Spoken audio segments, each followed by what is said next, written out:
Long before the first word was ever written, our ancestors held entire conversations across continents. This video uncovers 23 brilliant communication systems that predate writing entirely. You will learn how ancient cultures used everything from synchronized fires to knotted cords to share complex ideas across vast distances. How did an empire manage its logistics without a single written ledger? What secret messages are hidden within simple patterns of stones? By the end, you will see the very concept of information in a completely new light. What does it truly mean to say that a picture is worth 1,000 words? The human voice can only carry so far across a windswept plain. For our earliest ancestors, survival itself depended on a simple, brutal fact that crucial information had to travel faster and farther than a person could run. A predator stalking the edge of a campsite, the sudden discovery of a fresh water source, the coordinated movements of a mammoth hunt, these were moments where silence meant danger and a shared understanding meant life. This primal urgency ignited the first spark of a communication revolution. It was not about inventing new tools, but about reimagining the world around them. A randomly broken branch on a trail became a deliberate sign meaning turn left. A specific arrangement of stones near a cave entrance could signal safe to enter or warn of a rival group nearby. These were the earliest forms of what we might call proto-writing, a shared vocabulary of the landscape where every mark and object held a story. This was the birth of symbolic thought, the moment a simple action was imbued with an idea that could outlast its maker. With this foundational ingenuity in place, we can begin our journey through the first of these brilliant systems, one that transformed the very earth beneath their feet into a vast and silent message board. The ground itself became a parchment for the gods. Scattered across the arid plains of Peru, the Nasca lines form a colossal gallery of spirals, monkeys, and hummingbirds, some stretching over 1,000 feet across the desert floor. These are not small trail markers. They are geoglyphs, monumental earthworks on a scale that defies simple explanation. Their creators carefully removed a layer of dark, sun-baked stones to expose the bright, mineral-rich soil underneath, crafting lines that have endured for more than 2,000 years. But what was the message to a person standing on the ground? The design dissolves into a meaningless scar.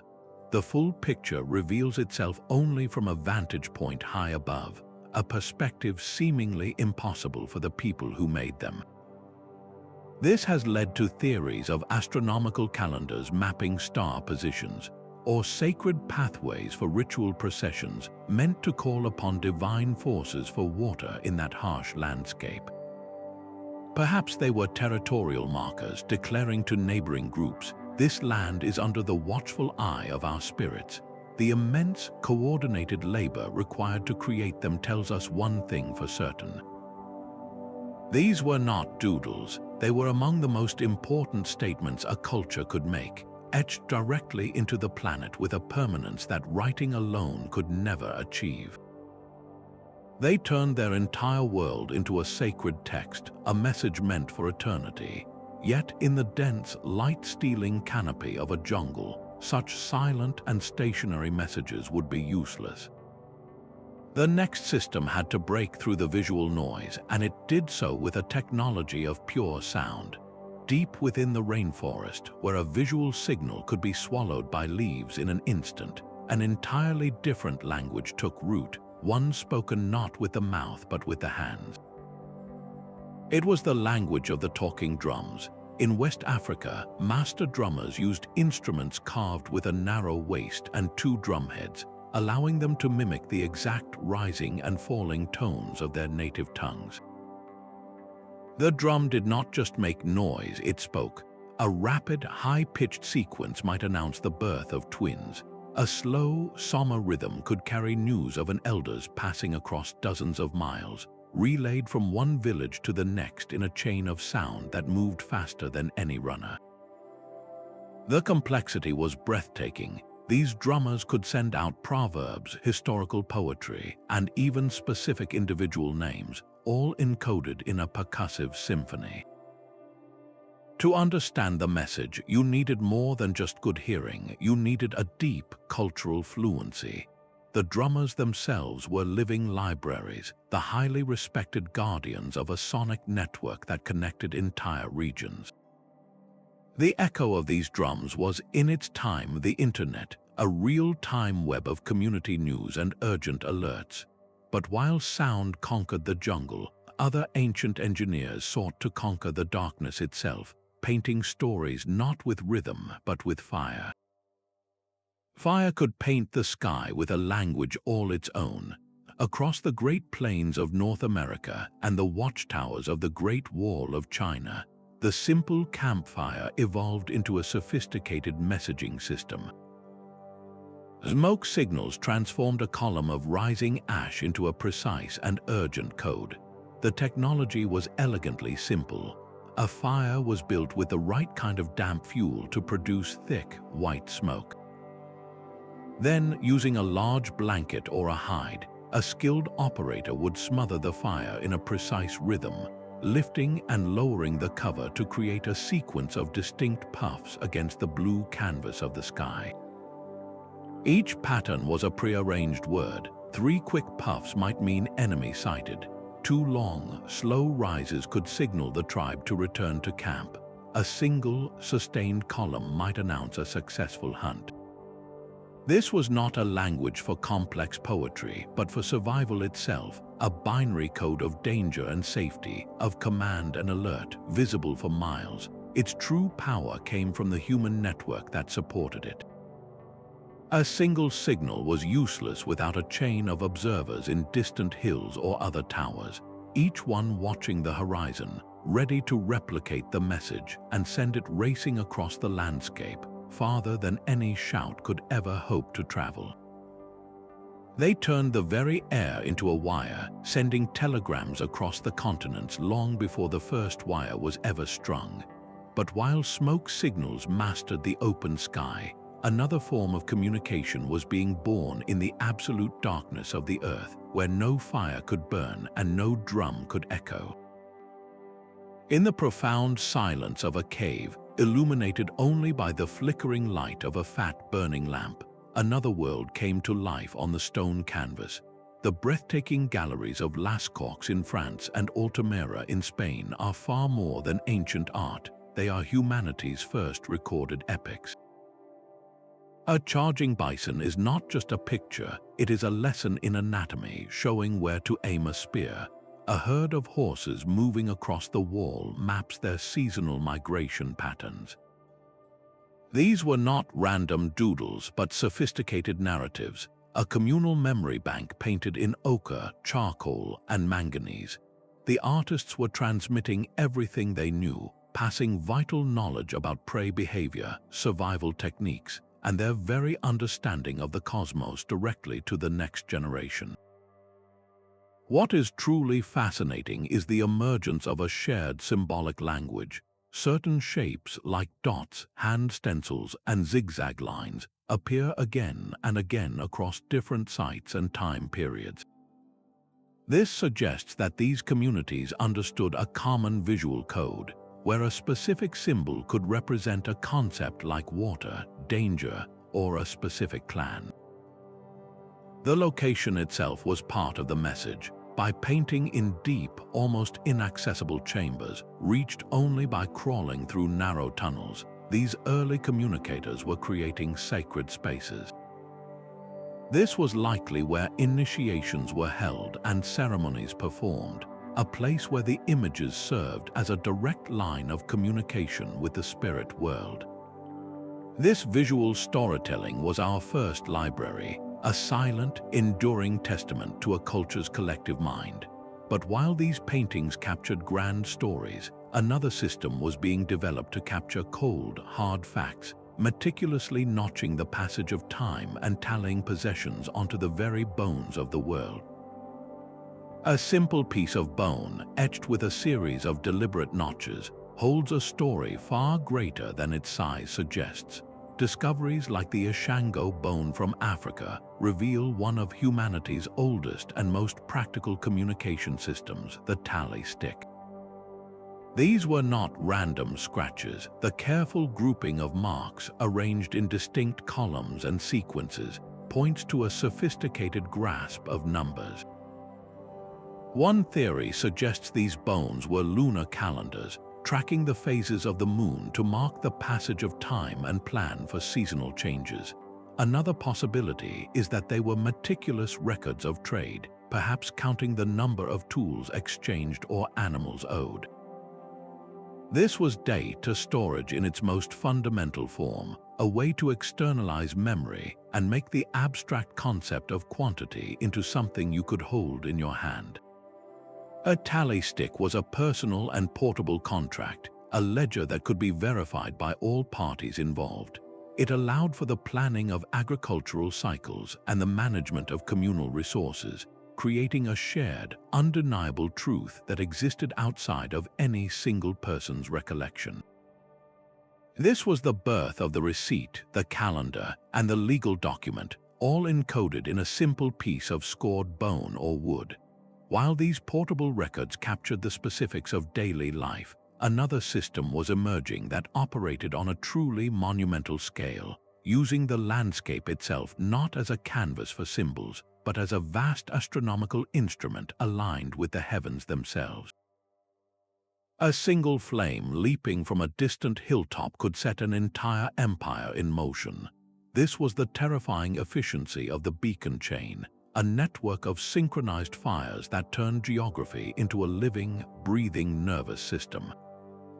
The Byzantines perfected this art of light-speed communication, constructing a line of fire stations stretching from their vulnerable borders all the way to the heart of the capital. Each station was a lonely outpost manned by watchers whose only job was to stare at the horizon, waiting for a spark. When that spark appeared, the protocol was brutally simple: see the fire, light your own. There was no time for discussion or second-guessing. A single blaze might mean a border skirmish, while two fires could signal a full-scale invasion, a simple binary code of smoke and flame that raced across hundreds of miles in just a few hours. The speed was staggering. A message could travel from the edge of the empire to the emperor's court faster than the fastest horse.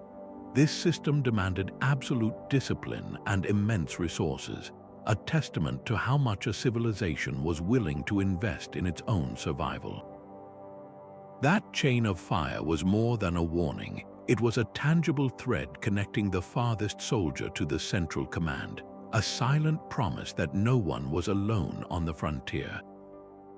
But if fire could send a message across a landscape, what stories could the human form itself tell without uttering a single word? The human body itself became a living, breathing message. Across the globe, from the vast plains of North America to the islands of Polynesia, complex systems of sign languages evolved long before any formal writing appeared. These were not the simple, universal gestures we might use to point or wave hello.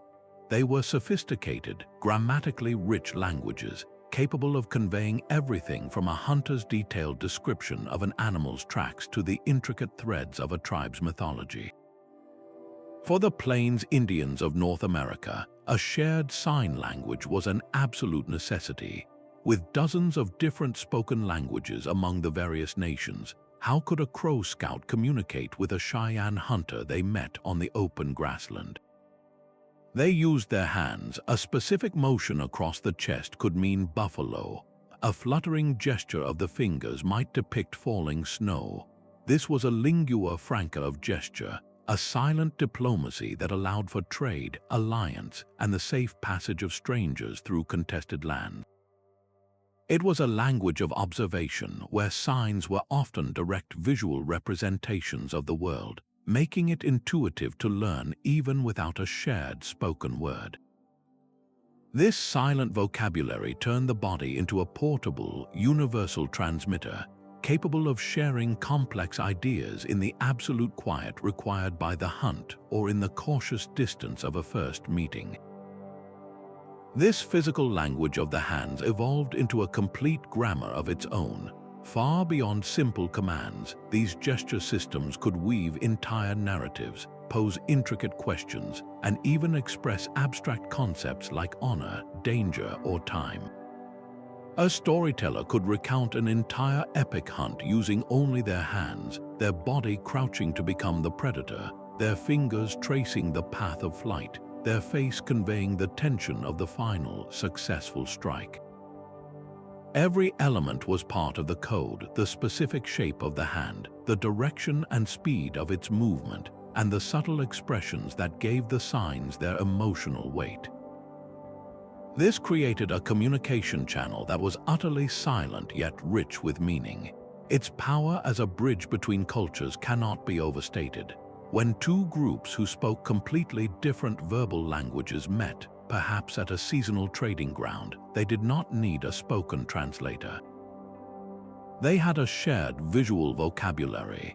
A series of gestures could negotiate the price of obsidian for spear tips, establish peaceful intentions, or share vital information about the location of a freshwater spring.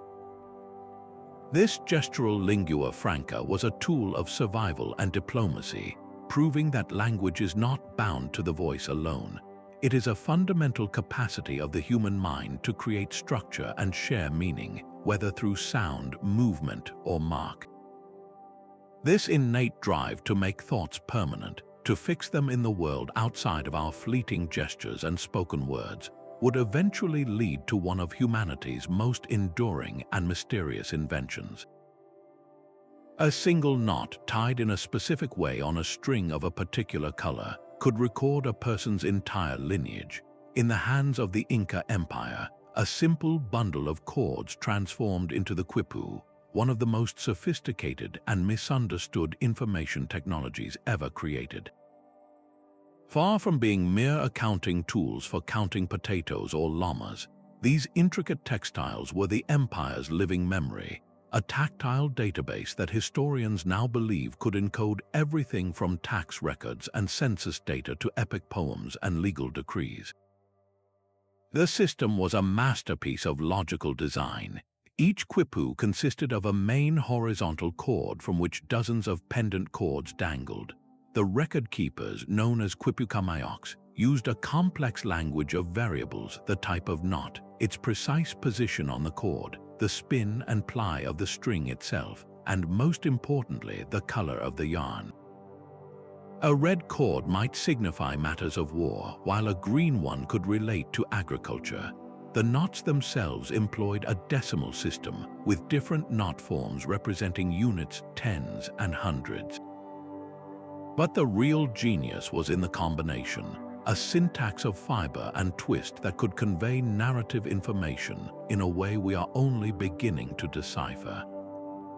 This was a three-dimensional writing system, a format you could feel and rearrange in your hands that required no flat surface or ink. It challenges our most basic assumption that writing must be two-dimensional marks on a page. The quipu proves that information can be woven, that an empire's entire administrative and cultural backbone could be held in a portable, durable, and remarkably dense bundle of knots. While the quipu mapped the abstract world of data and story, another ancient system sought to create a perfect physical map of the world itself, built not from string but from stone.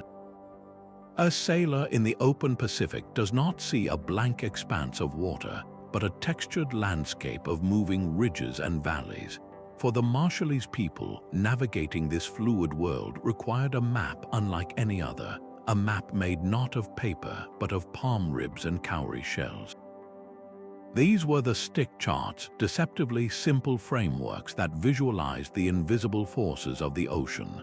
The curved sticks represented the deep ocean swells, bending and refracting as they encountered distant islands.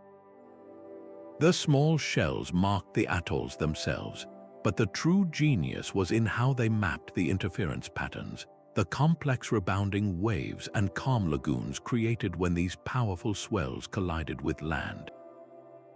A sailor would not take this physical chart on his voyage. Instead, he would spend years studying its form, committing its every curve and intersection to memory until he could feel the patterns in the roll of his canoe.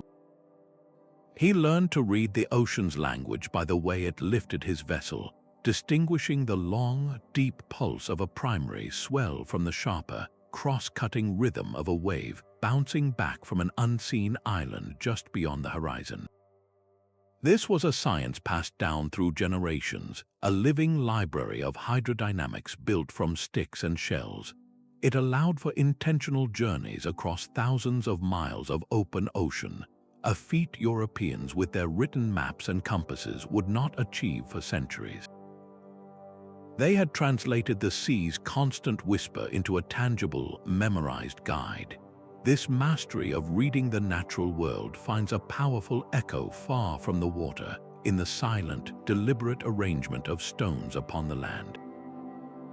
On the vast, wind-swept tundra where a single tree can be a day's journey away, the landscape itself learned to stand up and point the way. The Inuit people built Inuksuit, stone figures carefully stacked to mimic the human form, transforming the barren Arctic into a mapped and meaningful world. These were not random piles of rock. The specific shape of the arms or the tilt of the body held a precise vocabulary. A figure with two legs might simply mark a trail, a silent guidepost across the permafrost. One with a single, outstretched arm could point directly toward a hidden valley rich with caribou, or to a narrow, safe passage through a field of crevices. Other Inuksuit stood guard over secret caches of meat, preserving precious food for a hunter's return journey. Some served as warnings, their configuration signaling thin ice or the territory of a polar bear. To an outsider, it would just look like stones, but to a hunter raised in that culture, each Inuksuit was a page from a survival manual written in granite. They were a permanent, weatherproof network of information, a way for one generation to whisper vital knowledge to the next across the centuries. In a land where getting lost meant almost certain death, these silent stone sentinels were the difference between life and oblivion, a brilliant adaptation that made the very bones of the earth speak. But if stones could be made to guide, could the relentless flow of a river be harnessed to carry a message? The lifeblood of a civilization could also become its messenger. In the ancient worlds of Mesopotamia and Egypt, where entire societies rose and fell with the rhythm of the great rivers, people learned to harness the current itself to carry their words. The simplest method was elegant and required no technology at all, just an understanding of the river's flow. A villager would seal a message inside a hollowed-out gourd or a clay pot, making it watertight and buoyant. They would then release this floating vessel into the central current, trusting the water to carry it downstream to the next settlement. A fisherman might find it days later, bringing news of a birth, a death, or a trading opportunity from a community many miles away. But this system could be engineered for far greater complexity. Imagine the need to coordinate the irrigation of an entire region. A central authority might use a water clock, a device that measures time by the steady drip of water, to release a series of distinct, marked floats into a main canal at precise intervals. A farmer 10 miles downstream, seeing a float with 2 red bands pass by, would know it was time to open his specific sluice gate and flood his fields. This created a synchronized clockwork network powered by gravity and flow, ensuring that water and food were distributed fairly and efficiently. This was communication in perfect harmony with the environment, a dialogue between human need and the river's timeless journey. It turned the waterway into a living, pulsing artery of information, carrying data as essential as the water itself. While these messages flowed with the current, other cultures were carving their words directly into the unyielding stone of the earth, creating a record meant to last for all time. The stone itself became the storyteller, its surface reshaped by countless deliberate blows. Petroglyphs are not painted onto rock, they are carved directly into its skin, a permanent inscription meant to endure far beyond any single lifetime. Using stone hammers and sharp chisels, ancient artists pecked away the dark, weathered outer layer of boulders and cliff faces to reveal the lighter, unweathered stone beneath, creating images that have withstood wind, rain, and sun for tens of thousands of years. These are not the hidden gallery works of deep caves, but public declarations etched into the open landscape. A single spiral carved near a water source might chart the movement of the sun or the moon, a celestial calendar for tracking the seasons. A cluster of animal tracks could mark a prime hunting ground, a territorial claim saying this land provides. At places like the Petroglyph National Monument in New Mexico, you can walk past thousands of these carvings, an entire library of ancient thought carved into the volcanic rock. The repetition of certain symbols across vast distances and different cultures is what truly captivates. A concentric circle appears in the American Southwest, in the British Isles, and in the Australian outback. While their exact meanings may be lost, this recurrence hints at a shared human vocabulary, a fundamental grammar of symbols that spoke to universal concepts of life, death, and the cosmos. To run your fingers over the grooves of a petroglyph is to feel a direct tactile connection to a mind that conceived of eternity. This was a message meant for the ages, a shout carved in stone. But for messages that needed to be secret, delivered in the present moment without a trace, another system turned to the objects of daily life, speaking in a code only the initiated could understand. A simple piece of carved wood could guarantee safe passage across 1,000 miles of contested territory. The message sticks of Aboriginal Australia were not just mail, they were diplomatic immunity carved into a portable form. A messenger would be entrusted with a stick, its surface etched with a unique pattern of lines, circles, and zigzags. These carvings were not a written text to be read by anyone, but a sophisticated mnemonic device, a physical prompt for the carrier's memory. The messenger himself carried the true message in his head, a detailed verbal communique about a coming ceremony, a proposed trade, or a critical inter-tribal negotiation. The stick's specific patterns would help him recall the precise order and nuance of the information he was to deliver. Its power, however, extended far beyond memory aid. The distinct design of the stick acted as a universal passport. When a traveler from one language group entered the lands of another, he would present the carved token. The local elders, recognizing the authority encoded in its patterns, would grant him safe passage, understanding he was an official envoy, not a trespasser. This system brilliantly fused the permanence of an object with the flexibility of oral tradition, ensuring that complex, vital messages were delivered with both accuracy and unquestioned authority. It was a network of trust carved in wood and carried on foot.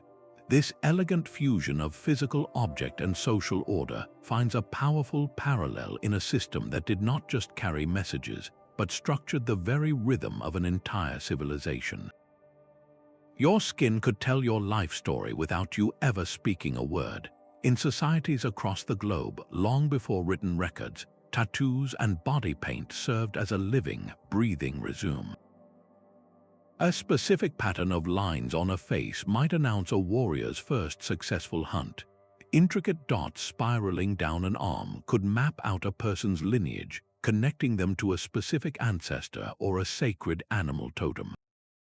This was not mere decoration, it was a permanent public record of identity, achievement, and belonging, worn for all to see. This concept of symbolic identity was scaled up to cover entire groups.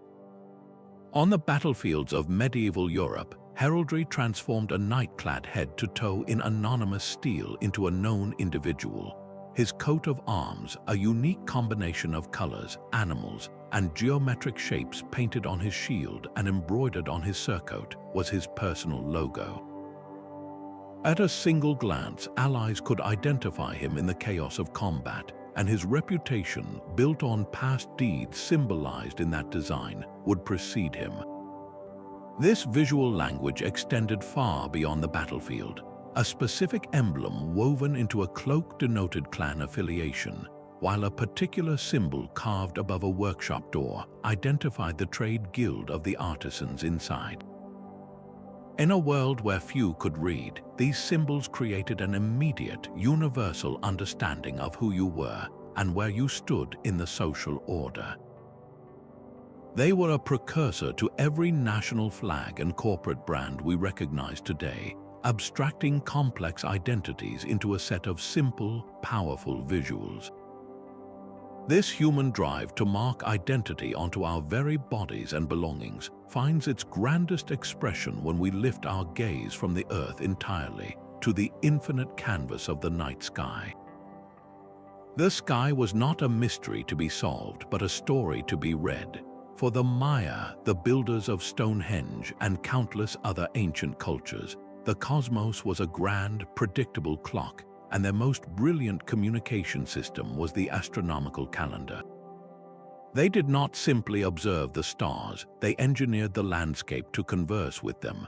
At Stonehenge, the massive heel stone aligns perfectly with the rising sun on the summer solstice, casting a beam of light deep into the heart of the stone circle. In the Americas, the Maya constructed pyramid temples like the one at Chichen Itza, where during the equinoxes, the play of light and shadow creates the illusion of a serpent slithering down the steps. These were not random acts of construction. They were precise, permanent instruments designed to capture a specific moment in the Earth's journey around the sun. This celestial knowledge was the bedrock of civilization itself.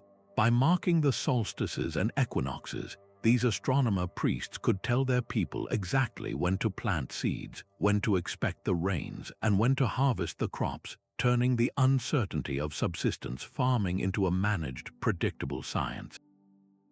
This was communication on a scale we can barely grasp, a dialogue with the universe that dictated the rhythm of daily life. But this system was about far more than just agriculture. The movements of the planets and the phases of the moon were inextricably linked to the divine. The stars were not distant balls of gas, they were ancestors, gods, and animal spirits. The constellations were their storybooks, a celestial tapestry onto which they projected their myths, their moral codes, and their entire history.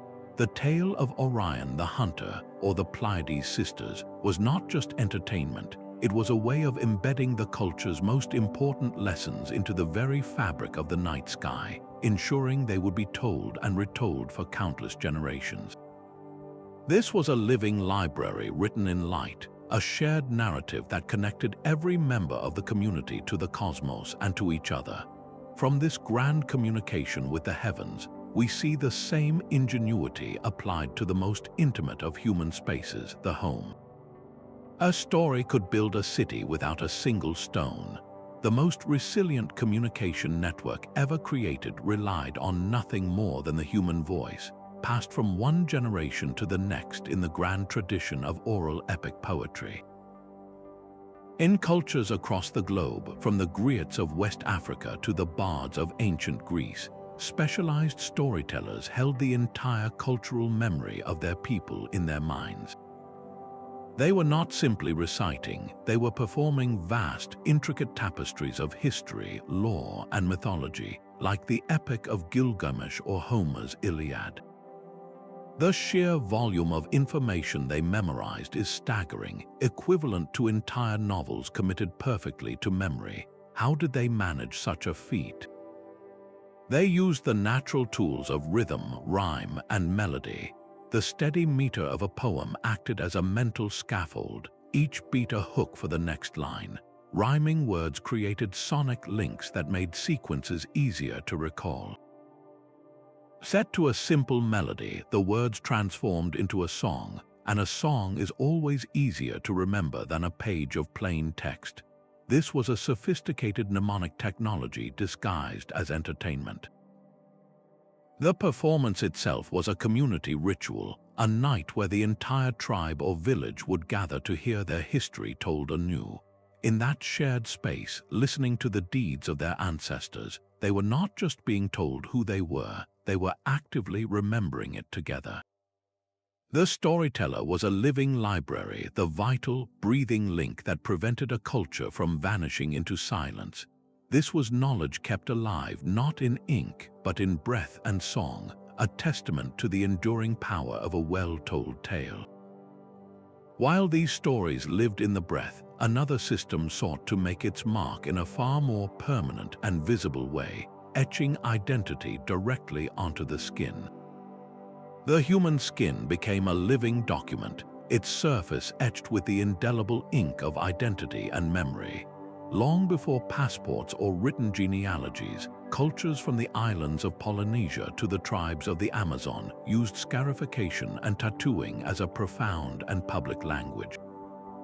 This was far more than decoration. It was a permanent resume written in flesh and pigment. A specific pattern of dots on a woman's chin might immediately identify her village and marital status. A series of raised keloid scars across a man's chest could map his lineage, connecting him directly to a mythical ancestor. The location and complexity of the symbols communicated everything: your social rank, your spiritual protector, the rites of passage you had successfully endured, and your greatest personal achievements in battle or the hunt. In a world without paper records, your body was your authenticated curriculum vitae, a text that everyone in your culture could read at a single glance. The creation of these marks was itself a core part of the message. The act of receiving a tattoo or scarification was often an excruciating ritual, a trial of endurance that tested one's worthiness to bear the symbols of the tribe. This pain physically embedded the cultural message, transforming the individual's very experience into a part of the communal story. It was communication written not just on the skin, but seared into the memory of the person who wore it, a constant, tactile reminder of their place in the world. This deep, resonant connection between identity and the physical world finds a fascinating echo in a system that did not mark the body, but instead made the very earth sing. The very earth could be tuned to sing. Scattered across sites in Africa and Asia, lithophones or rock gongs are not just random boulders, but carefully selected stones that produce clear, resonant tones when struck with another rock. Ancient peoples listened to the landscape with an expert ear, identifying these naturally sonorous rocks and arranging them into melodic sequences.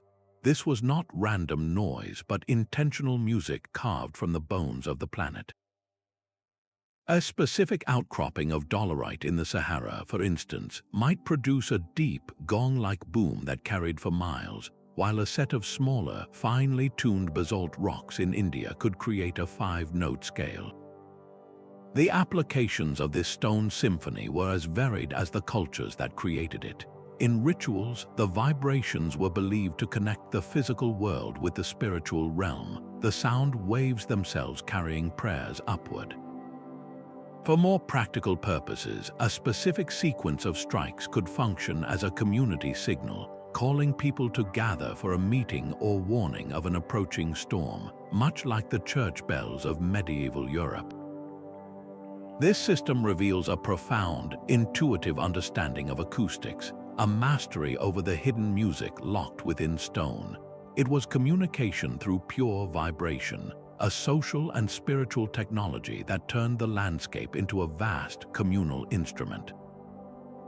This artistic and auditory expression of information finds a fascinating counterpart in a system that was far more pragmatic, yet no less ingenious, one that bridged the gap between abstract art and the concrete needs of accounting. The abstract concept of a single sheep could be held in the palm of your hand. In the fertile river valleys of ancient Mesopotamia, the world's first accountants were not using ledgers, but small, geometrically shaped tokens molded from clay. A cone might stand for a measure of grain, a sphere represented a jar of precious oil, a tetrahedron could be one sheep. This was not a child's game, but a sophisticated, three-dimensional accounting system that managed the vast wealth of the world's first cities and temples. For complex transactions, these tokens were gathered and sealed inside a hollow clay ball called a bulla. Before sealing it, the sender would press their unique personal seal into the soft clay surface, turning the container into a tamper-proof contract. If a dispute arose, the bulla could be broken open and the tokens inside would verify the exact terms of the deal. The true genius, the moment that changed human history forever, came when a clever merchant realized he did not need to wait for the bulla to be broken. He could press the tokens into the outside of the clay envelope while it was still soft, creating a visible, legible record of the contents. With that single act of efficiency, the token itself vanished, leaving only its impression behind, a two-dimensional symbol. That symbol was the seed from which the entire forest of writing would grow, the first pictograph that evolved into the cuneiform script. This was the humble, practical birth of data storage, a revolution that began not with poetry or laws, but with the simple, undeniable need to count jars of oil and heads of livestock. From this concrete system of tracking physical goods, we find a parallel innovation in how cultures tracked something far more vast and intangible, the very land they walked upon. A song could chart 1,000 miles of desert, mountain, and river. For the Aboriginal peoples of Australia, the continent was not a silent expanse to be crossed. It was a living narrative sung into existence during the dream time, the sacred era of creation. This narrative is the songline, a system where geography and mythology are one and the same. Each songline is a detailed oral map, a long and complex song that describes the journey of an ancestral creator being, a giant kangaroo or a wise emu, as it moved across the land, singing the world into being. Every feature the ancestor encountered, every waterhole it drank from, every mountain range it crossed, and every sacred tree it rested under, became a verse in an epic poem. To travel across the country, a person simply had to recall the correct song. By singing the verses in the proper sequence, they could navigate from one landmark to the next, the melody and rhythm acting as a mnemonic guide that pointed the way to the next vital resource. The song did not just describe the location of a rock, it was the rock, its spiritual essence and physical form united in lyric and tune. But this was far more than a navigational aid. A songline is also a legal deed and a historical archive. The specific verses encode which clan has stewardship over which part of the land, detailing their responsibilities and their sacred connection to it. To know the song is to know the law of the place, a system of ownership and care passed down through countless generations in a continuous, unbroken performance. This knowledge is not stored in a book or a carved object, but in the very breath and memory of the people, a lived practice that keeps the land and its stories alive with every recitation. It is a perfect fusion of navigation, law, religion, and history, proving that the most resilient map is one you carry in your soul. This profound connection to the environment through sound finds a fascinating parallel in a system that used the wind itself as its messenger, carrying coded signals on the very air we breathe. A child's toy could become a military-grade communication device in the right hands. In ancient China, kites were not just for play, they were sophisticated tools of war and coordination, transforming the wind itself into a messaging service. These were not the small, diamond-shaped kites we know today, but massive, engineered constructions of bamboo and silk designed to carry real weight high into the air. A single, large kite could hoist a lantern after dark, creating a solitary, hovering star visible for miles across the flat plains, a silent beacon to coordinate troop movements. Another might carry a specific arrangement of colored ribbons, each pattern a prearranged signal for attack, retreat, or a change in formation. The most daring application recorded in legend was for reconnaissance, where a kite was said to be strong enough to lift a human observer high above the battlefield, granting a god's eye view of enemy positions long before the airplane was even a dream. This was the ultimate elevation of the signal, a dynamic, moving message painted on the canvas of the sky itself. It prefigured the semaphore flags and signal lamps of later navies, proving that humanity's drive to connect would always find a way to conquer new dimensions. This inventive leap into the aerial realm expanded the very horizons of human connection, pulling messages from the earth and setting them adrift on the currents of the wind. From this soaring act of communication, we descend to a system that found its power not in the sky, but in the synchronized rhythm of the community itself. The rhythm of survival was hammered out in the relentless swing of an axe and the steady pull of an oar. Work songs and chants transformed exhausting, repetitive labor into a synchronized performance, a form of communication where the shared pulse of the music directly orchestrated the movement of bodies. On a wooden galley ship, the solitary cry of the boatswain would set the tempo, a haunting line that was then answered by the unified groan of the rowers as they pulled their heavy oars through the water in perfect time. This was the sea shanty, and its rhythm was not for entertainment. It was the mechanical engine of the ship, ensuring that dozens of men moved as a single, powerful muscle. A missed beat meant a tangled oar, a loss of speed, and potential disaster. In the fields, the structure was often call and response. A leader would sing out a line, and the workers would answer with a powerful, collective refrain, their hooves hitting the earth or their scythes swinging forward on the beat. This musical structure did more than just coordinate. It distributed the burden of the labor. The leader carried the cognitive load of the verse, while the group could pour all of their breath and strength into the rhythmic reply. But these songs were far more than a human metronome.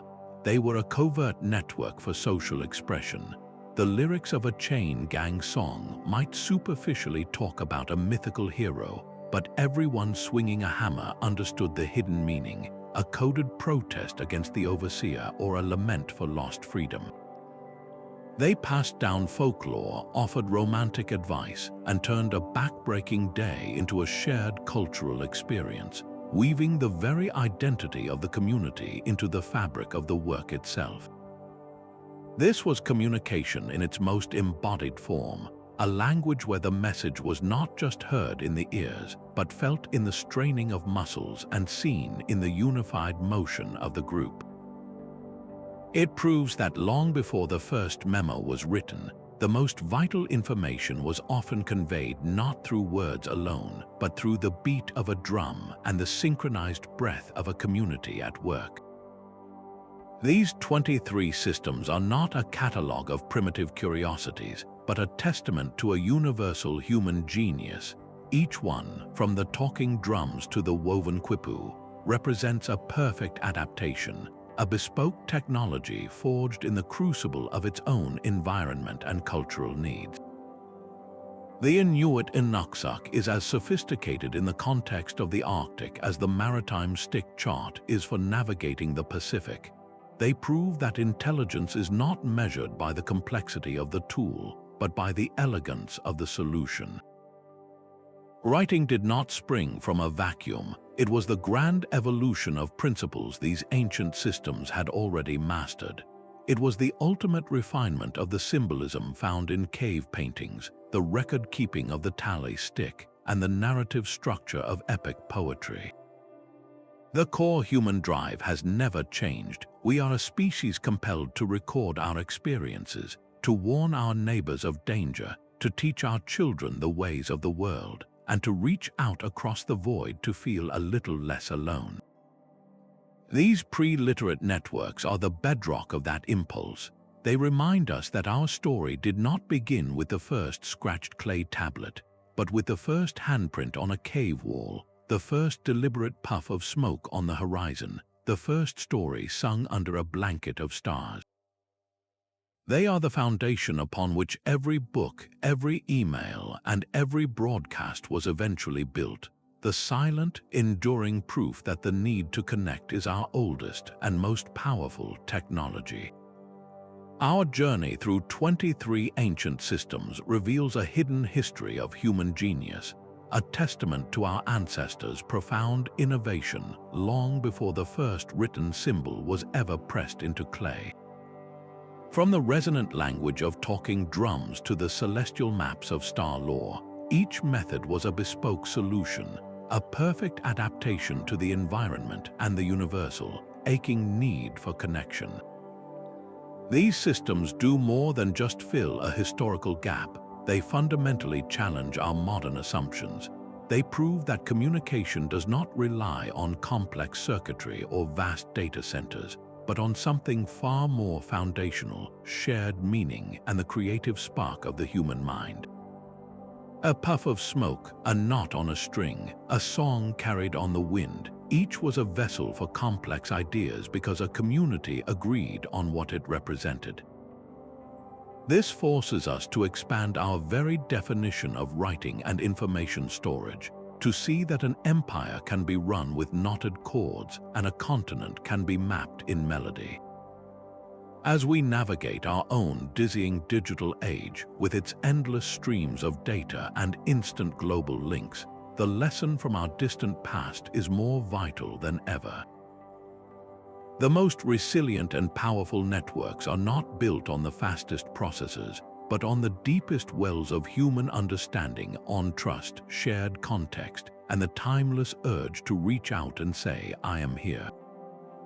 If this exploration of our shared past resonated with you, please like this video, subscribe for more journeys into historical mysteries, and share your thoughts on which pre-literate system amazed you the most in the comments below.